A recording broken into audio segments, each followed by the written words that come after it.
Hello viewers, welcome once again to Cook and Move. Viewers, February March মাহত এইবিধ ফুল আপোনালোকে খায় নেকি বাৰু?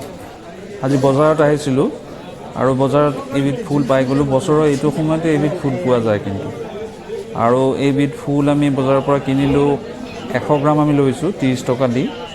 আৰু যিজোপা গছত এইবিধ ফুল লাগি ধৰে সেই গছজোপা আপোনালোকক দেখুৱাই দিছোঁ। আপোনালোকৰ ঘৰৰ ওচৰতো আছে আৰু এইটো বসন্ত ঋতুতে এইটো ফুল ওলায় আৰু এইটো সময়ত কিন্তু খুব ইম্পৰ্টেণ্ট।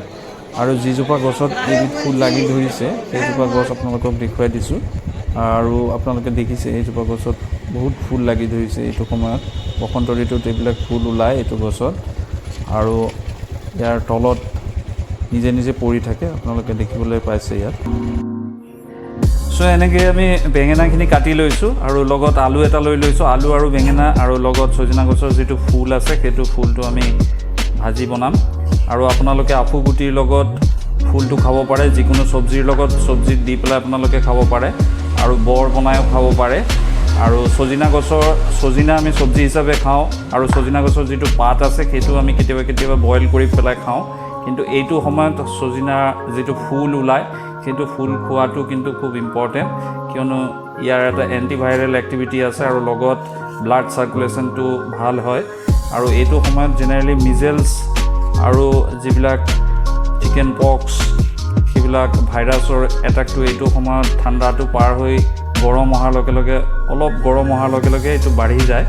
চ' এইটো কিন্তু এণ্টিভাইৰেল এটা প্ৰপাৰ্টি আছে গছৰ ফুলটো, সজিনা গছৰ। চ' এইটো আমি এতিয়া বছৰত এবাৰ এটলিষ্ট আমি ভাজি বনাই আমি যিকোনো চব্জিৰ লগত চব্জি বনাই খাওঁ।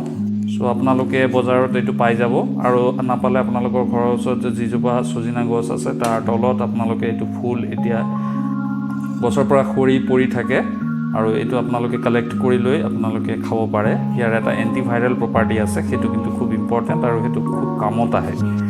চ' আমি এতিয়া কাটি লৈ পেলাই আলু আৰু বেঙেনাখিনি আমি ফ্ৰাই কৰিম। আপোনালোকে আমাৰ লগত থাকক।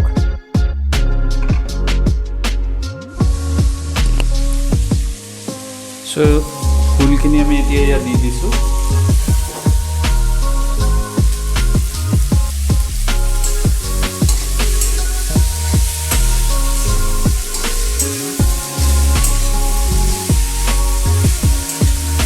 আৰু ওপৰত এতিয়া লিডটো দি দিব লাগিব আৰু সিজি থাকিব আৰু লগত অলপ ভাজিও হৈ যাব।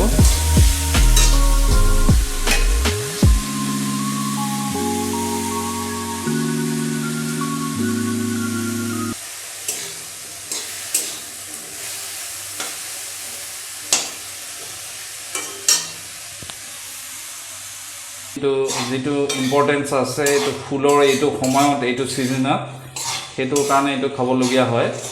আৰু আপোনালোকে এইটো ট্ৰাই কৰিব পাৰে, আপোনালোকে অলৰেডি ট্ৰাই কৰিছে চাগে। আৰু আপোনালোকে খায় নে নাই সেইটো আমাৰ কমেণ্ট বক্সত জনাব। আৰু ভিডিঅ'বিলাক ভাল লাগি থাকিলে আপোনালোকে লাইক আৰু শ্বেয়াৰ কৰিব, চেনেলখন ছাবস্ক্ৰাইব কৰি দিব। আৰু যিসকলে আমাৰ চেনেলখন ছাবস্ক্ৰাইব কৰি দিছে অলৰেডি তেওঁলোকক আমাৰ চেনেলৰ তৰফৰ পৰা মেনি থেংকছ। এইটো আমি ভাজিটো ৰেডি কৰি লৈ ভাতৰ লগত আমি এইটো ছাৰ্ভ কৰিম। এতিয়া অলপ দেৰিলৈকে এইটো কুক কৰি থাকিব লাগিব।